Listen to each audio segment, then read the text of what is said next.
우리가 인생을 살아가면서 시작이 좋다고 끝도 좋은 것은 아닙니다. 우리의 인생의 참된 평가는요, 끝이 어땠는가에 따라 결정되기 때문에 그렇습니다. 신앙도 마찬가지입니다.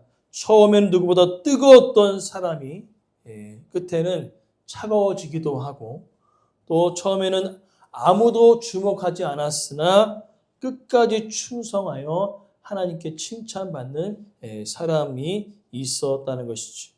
특별히 오늘 본문의 여호람 왕은 시작은 어느 정도 괜찮았으나 그의 마지막은 정말로 안타까운 인생으로 끝나는 것을 볼 수 있습니다. 그러면서 오늘 우리가 말씀을 통하여서 함께 나누고자 하는 것은 여호람의 그 이야기, 여호람의 이야기를 우리가 살펴보고 그 이후에 이 이야기를 통한 이 교훈들을 우리가 함께 말씀을 통해 살펴보고자 합니다. 여호사밧 왕, 우리가 지난번 우리가 말씀을 통해 우리가 기억했던 것처럼 많은 수많은 대군이 왔을 때에 아주 특이한 방법으로 전쟁에 임했던 것을 우리는 기억합니다. 그죠? 전쟁터 앞에 우리가 금요일에 설교한 대로 군대가 앞선 것이 아니라 찬양대가 앞서서 나가면서 전쟁은 하나님께 속한 것입니다 라고 찬양했을 때 여호와의 복병이 나타나서 스스로 싸움하는 것을 통하여서 전멸했던 그 이야기를 우리는 알 수 있습니다. 그러면서 이 여호사밧 왕에게는요, 여호람을 비롯해서 또 다른 6명의 아들이 있었습니다. 그래도 여호사밧 왕은 그 아들들 가운데 왕을 차지하기 위한 투쟁이 있을 거 아닙니까? 그렇기 때문에 바로 오늘 본문에 나타나지 않으면 두 가지 방책을 합니다. 첫 번째 방침은 바로 자신이 죽기 전에 왕위를 물려주는 것이죠. 장자인 여호람에게 왕위를 물려주는 것이었고, 또 두 번째는 이제 그 6명의 아들들이 곳곳에 흩어져서 살 수 있도록, 불만 갖지 않도록 여러 성읍들을 그들 가운데 나눠주는 것을 볼 수 있습니다. 우리의 조선 왕조도 마찬가지죠. 태조 이성계가 있었고 그 아들들이 많이 있었습니다. 왕권 다툼이 가장 강하였으나 누가 왕위를 차지합니까? 셋째 이방원. 이방원이 그 왕위를 찬탈하지 않습니까? 그처럼 나라 간의 모든 문제 가운데 이 왕권을 차지하기 위한 투쟁들이 있었으나 이 여호사밧 왕은 아주 지혜롭게 해결했다는 것이죠. 여호람을 왕위에 세우고 그 다음에 나머지 왕자들은 멀리 흩어져서 살 수 있도록 처방을 내렸다는 것입니다. 아주 지혜롭죠. 아주 지혜롭습니다. 근데 중요한 것은 그 여호사밧 왕이 죽은 이후에 이 여호람 왕이 자신의 숨겨놓았던 본색을 드러냅니다. 그것은 뭐냐면은 자신의 형제들을 다 죽여버린 겁니다. 그러니까 여호사밧 왕과 여호람 왕이 5년 동안 섭정을 해요. 그 5년 동안을 이 여호람 왕은 그냥 보낸 것이 아니라 준비하고 있었다는 것입니다. 뭘 준비했을까요? 이제 내가 왕위를 세우고 아버지가 돌아가셨을 때 나의 형제들을 다 죽이고자 하는 그 계략을 품고 있었다는 것입니다. 그렇기 때문에 이 여호사밧 왕은요, 무엇보다 이 왕위를 물려주는 그것도 중요했지만 가장 중요한 것을 자녀들에게 물려주지 않았다는 것입니다. 무엇일까요? 바로 하나님을 찾는 그 믿음의 신앙을 물려주지 않았다는 것이에요. 무엇보다 어떠한 문제들과 있었을 때 항상 하나님을 찾는 그 모습들을 그 아들에게 물려주지 않았다는 것입니다. 그러니까 정말로 지혜롭게 그 일들을 진행해 나갔으나 중요한 것은 제일 중요한 걸 놓쳤다는 것이 하나님의 말씀을 그 아들에게 물려주지 않았다는 것입니다. 그렇기 때문에 하나님의 말씀이 없는 그 삶은요, 자기 멋대로 살아가는 것이죠. 사사기의 특징이 무엇입니까? 바로 자기 소견에 옳은 대로 행동했다는 것이에요. 자기 마음대로 기준이 없는 것입니다. 우리가 예수 그리스도를 믿는 가정이라 얘기하는데 그 기준이 올바르지 아니하면은 정말로 혼란스럽다는 것입니다. 오늘 특별히 여호사밧 왕이 하나님을 찾고 의지하는 그 모습들이 있었는데 가장 중요한 그것을 물려주지 못했다는 것이에요. 그러면 왜 이렇게 이 여호람이 악한 왕이 되었을까요? 이유가 있습니다. 바로 6절 말씀, 21절 6절 말씀 보니까요. 이 여호람이 악하게 되었던 그 이유는 바로 그 아내 때문이었다는 것을 볼 수 있습니다. 우리가 북이스라엘의 가장 악하였던 왕이 아합 왕이었죠. 그 아합 왕의 딸 이름이 뭐예요? 아달랴입니다. 근데 여호람과 아달랴가 결혼을 했어요. 그러면서 세상에 이런 말이 있습니다. 남자가 머리라면 여자는 그 머리를 움직이는 목이다. 그런 얘기도 있고 또 하나는 이게 있습니다.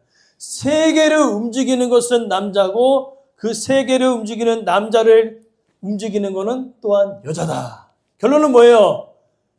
여자다는 거예요. 오늘 본문에 보니까요. 여호람을 조종해갖고 악한 왕이 되었던 것이 바로 여호람 왕인데 바로 북이스라엘이 이 바알과 아세라를 충만하게 숨겼는데 그것이 어느 때 들어오게 됩니까? 아달랴를 통하여서 그게 들어와서 유대 전역에 이제 바알과 아세라를 섬기는 사람들이 많아졌다는 것입니다. 이것은 무엇입니까? 죄의 영향력과 파괴력이 엄청나다는 것이에요. 이 여호사밧 왕이 나라의 유익을 위해서 정략 결혼을 한 이 한 가지의 실수가 유다 왕조의 완전히 씨를 말리게 하는 가장 위험한 위기의 순간을 낳게 했다는 것입니다. 그래서 잠언 3장 5절 말씀에 이런 말씀이 있어요. 너는 마음을 다하여 여호와를 신뢰하고 내 명철을 의지하지 말라. 우리가 아무리 지혜롭고 아무리 뛰어나도 하나님의 지혜에 대해서는 하나님과 우리 사이에는 어떻게 해요? 차이가 있다는 것입니다. 그런데 감사한 것은 여호람이 실수했습니다. 범죄하였습니다. 대부분 북이스라엘은요. 범죄했을 때 왕조가 막 바뀝니다. 근데 남유다는 왕조가 바뀌지 않아요. 왜 그렇습니까? 하나님께서 다윗과 언약한 것이거든요. 비록 범죄하였을지라도 너의 왕조가 끊임없이 이어질 것이다. 그 내용이 7절 말씀이에요. 다윗의 집을 멸하지 아니하고 다윗과도 언약을 세우셨기 때문에 항상 등불을 주시겠다는 것이죠. 이 등불이 무엇이죠? 생명과 소망을 상징하고 있습니다. 이것은 무엇이요? 아무리 다윗의 후손들이 죄악을 저지를지라도 어떻게 해요? 그 왕조가 끊어지지 않겠다는 축복을 허락하여 주셨다는 것입니다. 다윗의 언약 때문에. 그런데 그럼에도 불구하고 이 여호람은 끊임없이 악행을 저지르는 것을 볼 수 있어요. 하나님께서는요, 죄를 그냥 보고 계신 것이 아닙니다. 그냥 지나가지 않습니다. 우리가 생각하기에 당장 그저 나쁜 일이 벌어지지 않고 평안한 것처럼 느껴지지만은 아직 하나님의 때가 아니었기 때문에 그냥 보고 계신 것이 아니라 뭐예요? 노하기를 더디하시고 사랑과 은혜가 풍성하신 하나님께서 기다리고 계신 때라는 거예요. 죄를 그냥 넘겨가는 분이 아니시는 거예요, 하나님은. 그가 회개할 때까지 기다리시는 것입니다. 근데 여호람은 회개하지 않았다는 것이. 그래서 결국에는요, 주변 나라들 가운데 난리가 났습니다. 전쟁이 일어납니다. 8절부터 쭉 이어지는 내용은 계속해서 여호사밧 왕이 있을 때는 주변의 국가들이 예물을 드리고 그곳에서 어떻게요? 속국이 되어 살아갔지만 이제는 어떻게요? 하나님을 버렸던 여호람 왕에게는 많은 나라들이 배신하고 떠나는 것입니다. 그 나라 중에 에돔이 있었고 또한 오늘 본문의 블레셋 지역에 있는 림나가 그랬습니다. 원래는 그저 유다에게 조공을 바치는 속국이었는데 이제는 어떻게 해요? 그 나라가 배반하는 것이에요. 여기서 중요한 것은 뭐냐면은 그 나라가 강해서가 아니라 유다 나라를 다스리는 이 여호람이 어떻게 해요? 하나님을 떠났기 때문에 그렇다는 것이. 그래서 결국에는 계속해서 떠나고요. 그 다음에 더 나아가 이제는 전쟁이 일어나는 것입니다. 16절부터 17절에 보니까요. 불수 사람 또 블레셋 사람들이 어떻게 해요? 전쟁을 일으키는 것입니다. 원래는 블레셋 사람과 구스 사람들이 어떻게 해요? 아사 왕 때에 구스 사람들이 몰려왔었다가 100만 대군이 몰려왔었다가 아사 왕이 하나님의 의지함을 통하여서 100만 대군이 다 도망가지요. 다 죽임에 당하였지요. 블레셋도 마찬가지였습니다. 블레셋도 마찬가지였다는 것이죠. 오늘 그 전쟁을 통하여서 결국에는 어떻게 해요?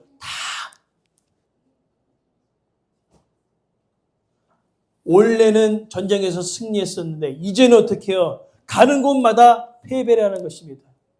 이것은 뭐예요? 유다 나라가 강해서가 아니라 하나님의 의지하였던 그 민족이 하나님의 보호하심을 누렸기 때문에 강하였던 것이에요. 우리 이것을 기억해야 하는 것입니다. 유대 나라가 강한 것이 아니라 하나님을 의지하였던 그 이스라엘 백성들을 보호하신 하나님이 강하셨던 것이에요. 근데 어떻게 됐습니까? 이제 하나님을 떠나자마자 주변의 나라들이 원래는 어떻게요? 침략하지 못했으나 이제 역침략함을 통하여서 나라 가운데 어려움이 찾아왔습니다. 그리고 이 여호람은요, 계속해서 우상을 숭배하면서 12절에 보니까요, 이제는 안 되겠어요. 이제는 안 되는 겁니다. 그래서 하나님께서 엘리야를 보내십니다. 엘리야를 보내셔서 이렇게 얘기하는 것이죠. 너희의 손자들을 기억해라. 아사 왕, 또 여호사밧 왕은 하나님을 따르는 길을 선택하였는데 너는 왜 반대의 길로 가고 있느냐는 것을 이야기하고 있는 것입니다. 이야기하고 있었어요. 그리고 하나님의 심판을 선포합니다. 전쟁이 일어날 것이고 네 몸에 병이 날 것이다. 이렇게 좀 얘기했으면 정신을 좀 차리면 되잖아요. 그렇죠? 엘리야가 와가지고 어떻게 해요? 이제 하나님을 버렸으니까 너는 전쟁에서 또한 패하게 될 것이고 너의 몸에 병이 들 것이다. 이 정도 들었으면 어떻게 해요? 하나님께로 돌아오면 얼마나 좋겠습니까? 근데 한번 어떻게 해요? 돌아서게 되면요. 들리지 않는 것입니다.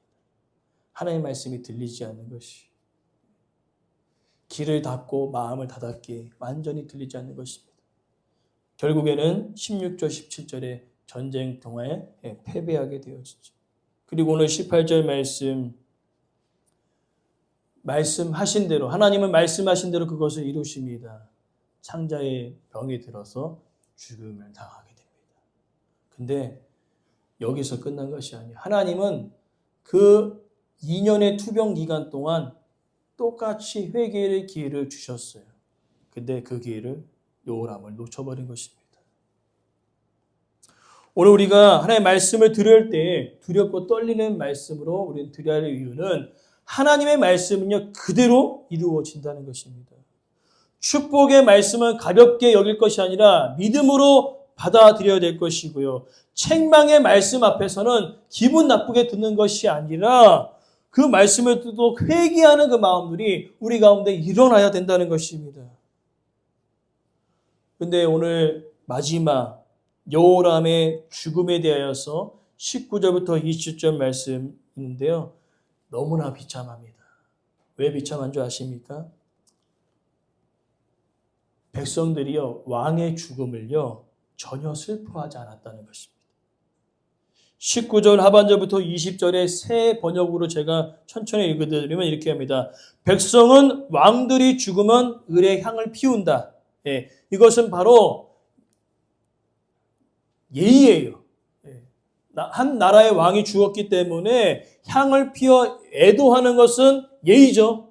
우리도 마찬가지로 누군가 돌아가셨을 때 향을 피우든가 아니면 우리는 믿는 사람이기 때문에 꽃을 올려놓고 기도하잖아요. 그죠? 그것이 예의 아닙니까? 근데 이러한 기본적인 예의를 백성들이 안 했다는 것이에요.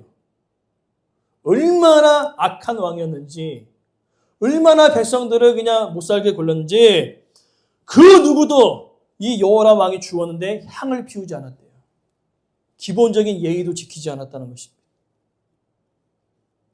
그리고 그의 죽음을 슬프게 여기는 사람이 한 사람도 없었다는 거예요.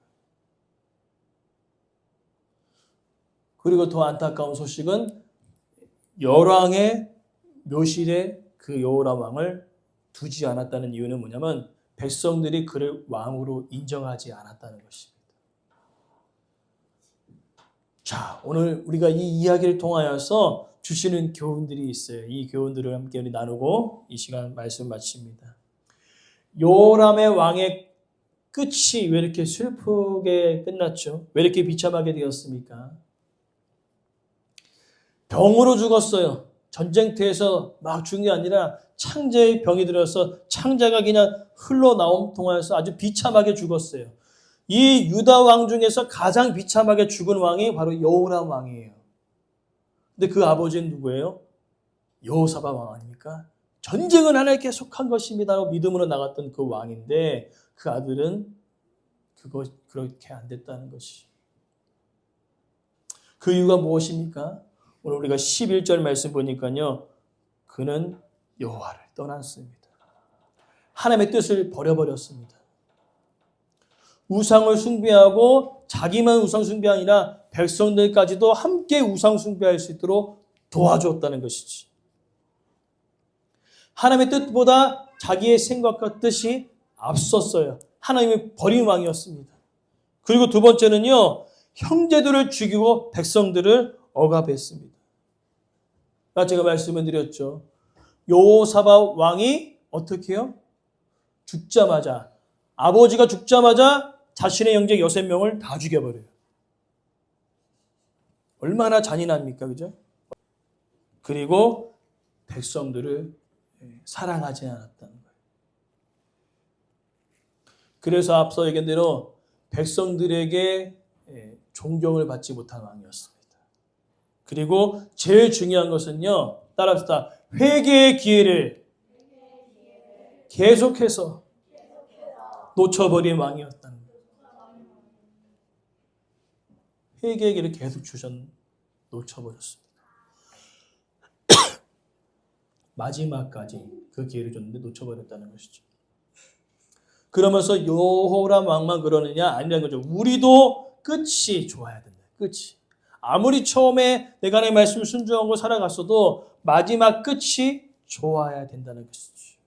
오늘 우리의 삶 속에 끝까지 끝이 좋은 우리의 삶이 되어지길 간절히 소망합니다.